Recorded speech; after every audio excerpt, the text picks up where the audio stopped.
did I know I had just summoned a mystical creature as old as time itself. The legendary, slightly annoying, Lorax. Hey! Whoa. What exactly is a Lorax? A Lorax is a tiny little orange, fluffy animal creature with a mustache. And he speaks for the trees. Did you chop down this tree? What's that? Hey! I think he did it. He is the advocate for the forest. Not only the trees, but also for all the little creatures in the forest. A pro bono lawyer for the forest. You have been warned. Thanks. Yeah, okay. You have been warned. What's the most interesting or fun thing you've ever done, sort of out in the wilds or with Mother Nature? I love Mother Nature. I'm so obsessed with going on hikes in the woods and not knowing where I'm going. There's sort of like this secret hidden waterfall where I live. You have to take about a maybe 2-mile hike through some pretty poison oak infested jungle. And then you get to this cliff, and it's a very sort of sheer cliff, so a lot of people get afraid and don't cross it. But once you pass through, there's just this like beautiful oasis and a giant waterfall in the middle of nowhere. It sort of is a ritual whenever I go home. Me and my dad go there and do like a 50-foot cliff jump into an ice-cold spring. It's one of my favorite spots in the world. I do really enjoy the outdoors. I like a good hike. I like a good canoe trip. We used to pack in to the high Sierras when I was growing up. And it was a 2-day pack trip in there with all our supplies on mule train, and then we'd ride the horses in. And we'd go up, and then the guide would take the horses out, and we wouldn't see another living soul for 3 weeks. A lot of kids wait from Christmas to Christmas. I waited from June to June when we go up into the Sierras. It's still my favorite kind of country. What I want more than anything is to see a real living tree. With voiceovers, you're having a conversation with people who aren't there. I did all of my voiceovers by myself without any other actors around, so I would just be, in there anticipating what the other characters were saying, how to respond to that, how they would react to that.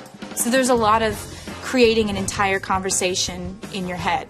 You do it in spurts, you do sessions of recording the voice and taking it piece by piece, and that was exciting to do. Hang on, Pip. I'm gonna get you.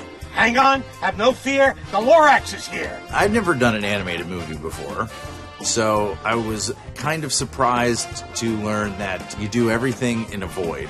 You just go into a sound booth by yourself, and the director just kind of tells you what to do, and you say the lines, but you're not acting with another actor. It was different than what I anticipated. I never knew to what degree you were going to be filling in pre-animated stuff and trying to match your lips. I found out that wasn't the case at all. What they do is they capture your voice and your performance that they like, and then animate to it. So that just made it fun. Really, all they do is trying to egg you on, and you should go further, have more fun. So I would tend to drink a lot of caffeine right before I went in and just go nuts. You have to learn to make funny noises, because they'll say, all right, now gasp or inhale. And the wind smells slow and sour when it blows. Ooh. So you wind up making pretty much of a fool of yourself. Have you given Zac or Taylor any advice on singing? I think we're doing all right in that department. I think we can handle no advice needed. Let's put it that way. There was some music that I kind of improvised a little bit in the recording sessions, but most of it is the product of the brilliant John Powell, who composed just a couple of really epic numbers. Unless someone like you cares a whole awful lot, nothing is going to get better. It's not. Lorax, clear he's got a beautiful mustache. Top 3 big screen mustaches. Tom Selleck. Tom Selleck. Tom Selleck is amazing. That's going to be my greatest one. Yeah, of course. John Gilbert. Wilford Brimley. Yosemite Sam. The guy that played Higgins on Magnum P.I. I mean, Pencil thin. Yep. The Lorax. It's like more than a mustache. It's like an identity. Heck, why do you have one of these? You don't even have a mustache. I had a mustache once, but never as robust a mustache as Lorax. What are you about, like 3 days deep? I'm about 4 days deep now. You got to either make a commitment to shave or you're going to keep going. At this point, I'll probably shave.